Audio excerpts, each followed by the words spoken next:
ఆంధ్రప్రదేశ్లో కూటమి అధికారంలోకి వచ్చిన తరువాత గత ప్రభుత్వ వైఫల్యాలపై వరుసగా శ్వేతపత్రాలు విడుదల చేస్తూ వస్తోంది. ఇప్పటికే పోలవరం, అమరావతి, విద్యుత్, సహజ వనరుల దోపిడీ, ఇసుక, గనులు, భూ కబ్జాలు వంటి వాటిపై శ్వేతపత్రాలు విడుదల చేసిన ముఖ్యమంత్రి నారా చంద్రబాబు నాయుడు నేడు మరో శ్వేతపత్రం విడుదల చేసేందుకు సిద్ధమయ్యారు.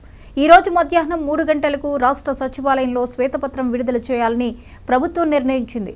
గడిచిన 5 ఏళ్లలో శాంతి భద్రతల పరంగా రాష్ట్రంలో వ్యవహరించిన తీరు, అక్రమ కేసులు, నిర్బంధ కాండ, ప్రతిపక్షాల అణచివేత, పౌరులపై నమోదైన కేసులు తదితర అంశాలపై శ్వేతపత్రం ద్వారా సీఎం చంద్రబాబు వివరాలు వెల్లడించనున్నారు.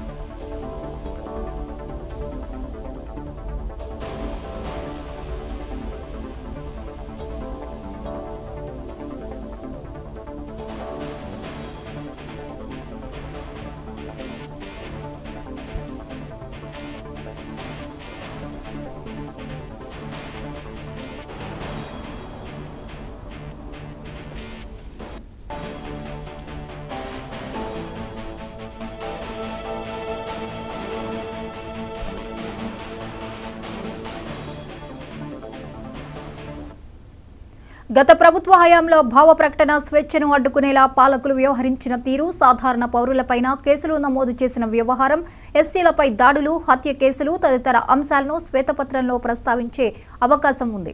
మరోవైపు అమరావతి రైతుల ఉద్యమాన్ని అణిచివేసేలా అప్పట్లో వైసీపీ ప్రభుత్వం వ్యవహరించిన తీరు, డాక్టర్ సుధాకర్, దళితుడైన డ్రైవర్ సుబ్రహ్మణ్యం కోడికత్తి కేసు వ్యవహారంలో గత ప్రభుత్వ వైఖరి, వైఎస్ వివేక హత్య కేసులో కేంద్ర దర్యాప్తు సంస్థకు రాష్ట్ర ప్రభుత్వం సహకరించకపోవడం వంటి అంశాలను శ్వేతపత్రంలో ప్రస్తావించనున్నట్టుగా తెలుస్తోంది. గడిచిన 5 ఏళ్లుగా హైకోర్టులో హెబియస్ కార్పస్ పిటిషన్లు పెద్ద ఎత్తున నమోదైన అంశాలను కూడా ప్రజల ముందుకు తీసుకురానున్నట్లు సమాచారం.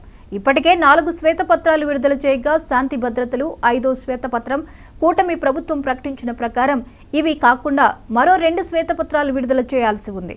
వీటిలో మద్యం, రాష్ట్ర ఆర్థిక పరిస్థితిపై వంటి అంశాలు ఉన్నాయి. ఈ నెల 20వ తేదీలోగా శ్వేతపత్రాలను పూర్తి చేయనున్నారు. ఈ నెల 22వ తేదీ నుంచి 5 రోజుల పాటు జరగబోయే అసెంబ్లీ సమావేశాల్లోనూ శ్వేతపత్రాల అంశాన్ని ప్రస్తావించి వాటిపై సభలో చర్చించనుంది ప్రభుత్వం.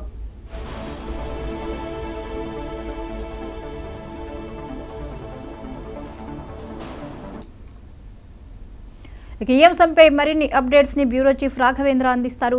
రాఘవేంద్ర, చెప్పండి, ఆంధ్రప్రదేశ్లో కూటమి ప్రభుత్వం వచ్చిన తర్వాత వరుసగా శ్వేతపత్రాలను విడుదల చేస్తుంది. అలాగే ఈ రోజు కూడా శ్వేతపత్రాలను విడుదల చేయనుంది. వివరాలేంటి?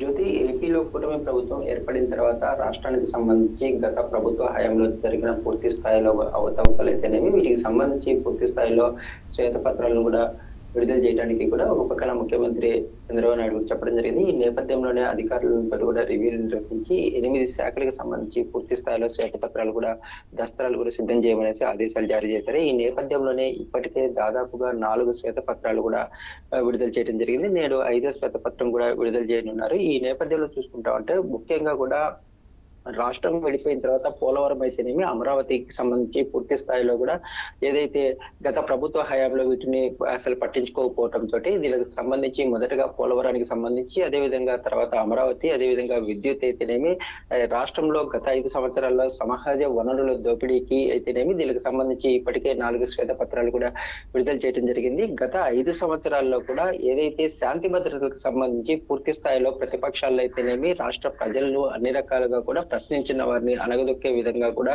వ్యవహరించిన తీరు, అదేవిధంగా ఎస్సీలకు సంబంధించి చాలా వరకు ఎవరైతే ప్రశ్నిస్తారో వారిని ఎక్కడికక్కడ అణగదొక్కడం, వారి మీద అక్రమ కేసులు, అదేవిధంగా చూసుకుంటే హైకోర్టులో కూడా చాలా వరకు హెబియస్ కార్పస్ పిటిషన్లు కూడా చాలా వరకు పెండింగ్ లో ఉన్నాయి. అదేవిధంగా చూసుకుంటే పూర్తి స్థాయిలో చూసుకుంటా ఉంటే ఏదైతే డాక్టర్ సుధాకర్ అయితేనేమి, డ్రైవర్ సుబ్రహ్మణ్యం అయితేనేమి, జగన్ పైన దాడి కేసులో కోడికత్తి శ్రీనివాస్ అయితేనేమి, అదేవిధంగా చూసుకుంటా ఉంటే వైఎస్ వివేకానంద రెడ్డి హత్య కేసులో ఒక పక్కన సిబిఐకి సంబంధించి సహకరించకుండా, అదేవిధంగా పూర్తి స్థాయిలో కూడా అక్రమ కేసులు పెట్టడం, రఘురామకృష్ణరాజుకి సంబంధించి అక్రమ అరెస్ట్ అయితేనేమి, అదేవిధంగా పూర్తి స్థాయిలో ఏదైతే ఒక పక్కన ఇప్పటి ముఖ్యమంత్రి అప్పుడు ప్రతిపక్ష నేతగా ఉన్న చంద్రబాబు నాయుడు పైన కూడా స్కిల్ డెవలప్మెంట్ కేసు అయితేనేమి, ఓఆర్ఆర్ కేసు అయితేనేమి, ఈ విధంగా అనేక రకాలుగా కూడా ఒక పక్కన ప్రతిపక్ష పార్టీలను అయితేనేమి ఎవరైతే ప్రశ్నిస్తారో వారందరినీ కూడా నగదొక్కడం జరిగింది. ఈ నేపథ్యంలోనే రాష్ట్రంలో గత 5 సంవత్సరాల్లో పోలీసులు అయితేనేమి వ్యవహరించిన తీరుపైన పూర్తి స్థాయిలో కూడా నేడు ఈ 3 గంటలకు ముఖ్యమంత్రి చంద్రబాబు నాయుడు కూడా శ్వేతపత్రం విడుదల చేయనున్నారు. ఈ నేపథ్యంలోనే ఇప్పటి వరకు కూడా 4, ఇది 5 ఇంకా 3 శ్వేతపత్రాలు కూడా విడుదల చేసే అవకాశం ఉంది. ఈ నేపథ్యంలో వీటికి సంబంధించి రేపు అసెంబ్లీ సమావేశాలకు వెళ్లేలోగా కూడా పూర్తి స్థాయిలో కూడా శ్వేతపత్రాలు విడుదల చేసి ఈ శ్వేతపత్రాలకు సంబంధించి అసెంబ్లీలో కూడా చర్చించే అవకాశాలు కూడా కనిపిస్తున్నాయి జ్యోతి. అయితే రాఘవేంద్ర, ఈ వరుస శ్వేతపత్రాల విడుదల అనంతరం కూటమి యొక్క భవిష్యత్ కార్యాచరణ వీటి మీద ఎలా ఉండొచ్చు?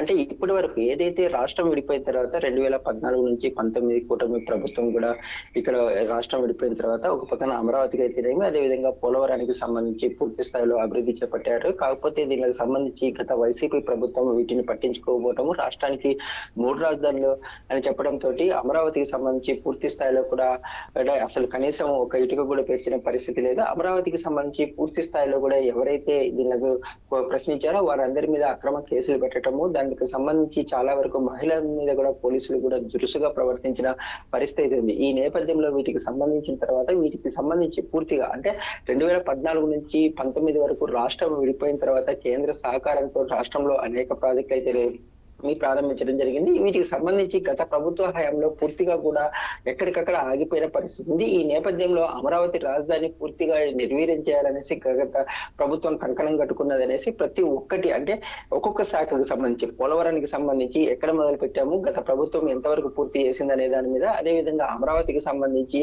అమరావతిలో ఎంతవరకు అభివృద్ధి ఏదైతే రాష్ట్రం విడిపోయిన తర్వాత అమరావతిని ప్రకటించిన తర్వాత ఇక్కడ అభివృద్ధి జరిగింది, తర్వాత దానికి సంబంధించి అభివృద్ధి చేయకపోవడానికి సంబంధించి పూర్తిగా కూడా శ్వేతపత్రంలో కూడా చెప్పడం జరిగింది. అదే విధంగా చూసుకుంటా ఉంటే సహజ వనరుల దోపిడీకి సంబంధించి పూర్తి స్థాయిలో కూడా ఎక్కడికక్కడ ఇసుక రీచ్లు అయితేనేమి, గ్రావెల్ అయితేనేమి, సిలికాన్ అయితేనేమి అక్రమంగా కూడా దోచుకోవటం అయితేనేమి, వీటికి సంబంధించి కూడా ప్రజలకు ప్రతి ఒక్కటి గత ప్రభుత్వ హయాంలో జరిగిన అవినీతి అక్రమాలనే ప్రధానంగా కూడా వారికి తెలిసేలాగా చేయాలి. ఇప్పుడు కొత్త ప్రభుత్వం ఏర్పడిన తర్వాత వీటికి సంబంధించి మళ్ళీ ఏపీని పునర్వైభవం తీసుకురావడానికి అయితేనేమి, అభివృద్ధి పయనంలో ముందుకు తీసుకెళ్ళడానికి మళ్ళీ మరొకసారి కూడా కూటమికి భారీ ఎత్తున సీట్లు ఇచ్చి మెజార్టీ తోటి గెలిపించిన నేపథ్యంలో గత ప్రభుత్వ వైఫల్యాలను పూర్తిగా ప్రజలకి తెలియజేసిన తర్వాత మరొకసారి దీనికి సంబంధించి ఏపీని రీస్టోర్ చేసి అభివృద్ధి పయనంలోకి ప్రయాణించేలాగా చేయటమే ప్రధాన ఉద్దేశం అండి. ముఖ్యమంత్రి ఇప్పటికే పలుమార్లు ఒక పక్కన అధికారులకైతేనేమి, అమాత్యులకు, ప్రజాప్రతినిధులకు కూడా ప్రతి ఒక్కరూ ఈ విషయంలో భాగస్వాములు కావాలి అనేసి కూడా చెప్పడం జరిగింది. ఈ నేపథ్యంలోనే ఇవన్నీ శ్వేతపత్రాలు విడుదల చేసిన తర్వాత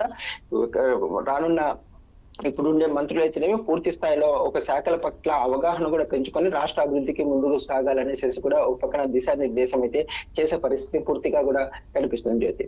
రైట్, థ్యాంక్ యూ రాఘవేంద్ర.